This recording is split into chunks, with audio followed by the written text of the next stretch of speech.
So I got this question from someone who is in our community, and they said, how do you know the difference between spiritual bypassing versus true healing? And spiritual bypassing, I guess, is becoming this buzz term that you can use this connection or what you're doing to grow spiritually as an excuse for not working on what you need to for unresolved issues. And I think this is just becoming another one of those trend things. So the way I would answer that would be a couple of things. First, if you're still getting triggered, that's going to be an indicator that you're not actually doing the work. So if you're someone out there who's in the victim setting, that certain words that people say, certain definitions that people use are triggering to you, then you're definitely someone who still needs the work, whether or not you are meditating every day or whether or not you're calling yourself spiritual. You still need to do some inner work to make sure that you can let go of those things that are controlling you under the surface.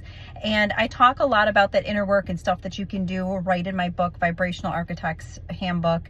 There is a specific section on triggers, and there's also a specific section on the victim role. So everything that is in there for you to release that can help you through that.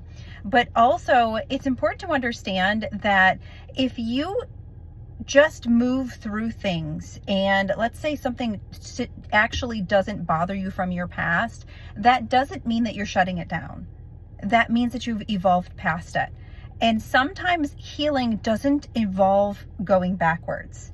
A lot of times, especially if you do the right work, it's not going to involve you going backwards and digging up old wounds. And I think that sometimes in our culture, we get a little bit lost about that.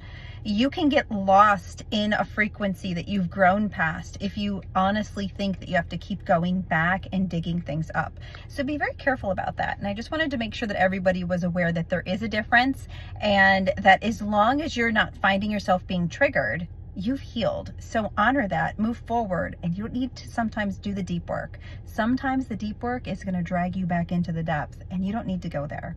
Okay, I hope that helps.